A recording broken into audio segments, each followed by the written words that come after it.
এসআইআরে যাদের নাম খসড়া লিস্টে এসছে তারা নিশ্চিন্তে থাকুন এবং তাদেরই দেখবেন নাম লিস্টে আসার পরেও তাদের হিয়ারিংয়ের ডেট দিয়েছে কোনো ভুল ত্রুটি থাকার জন্য।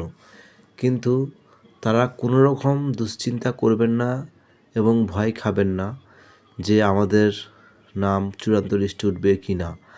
আপনাদের ওই নামগুলি কোনো রকম ভুলভ্রান্তি থাকার জন্যে, অর্থাৎ বাবার নাম এবং আপনার ডকুমেন্টে আপনার বাবার নাম দেখবেন এক মিলছে না এবং আপনার নাম অন্য ডকুমেন্টসে মিলছে না। এগুলো খেয়াল রেখে আপনারা দেখবেন, যেমন Aadhaar card, voter card, PAN card, ration card, driving licence, মাধ্যমিকের সার্টিফিকেট এবং 1978 সালের ওই দিকের পুরাতন দলিল এসব থাকলেও আপনারা এসআইআর থেকে রেহাই পেতে পারেন।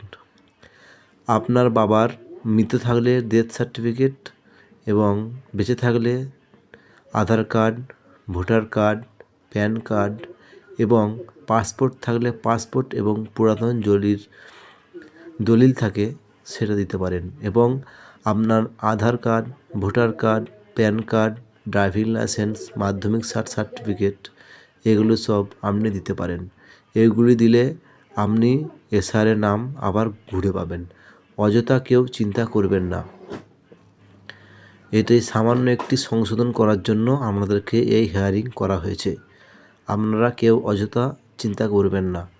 এই ডকুমেন্টগুলি আপনি সঙ্গে নিয়ে যাবেন, যেসব ডকুমেন্টগুলি আমি উল্লেখ করলাম প্রত্যেকগুলি অরিজিনাল এবং জেরক্স করে তার নিচে আপনারা নিজে সিগনেচার করবেন।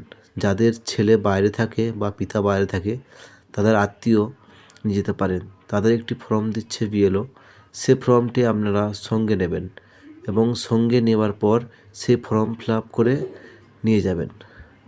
আর আপনারা কেউ অযথা চিন্তা করবেন না।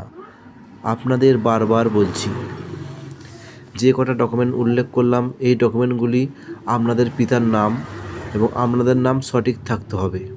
থাকলে যে কোনো একটি ডকুমেন্টে নামের সঙ্গে আপনার সম্পর্ক এবং পিতার নাম সঠিক থাকলেই আপনারা এসআইআর নাম ঘুরে পাবেন এবং চূড়ান্ত লিস্টে আপনাদের নাম উঠে যাবে। আপনারা কেউ অযথা চিন্তা করবেন না। এটা শুধুমাত্র একটি ভেরিফিকেশন করার জন্য করা হচ্ছে, যাচাইকৃত করার জন্য। আপনারা সুস্থ থাকুন, ভালো থাকুন।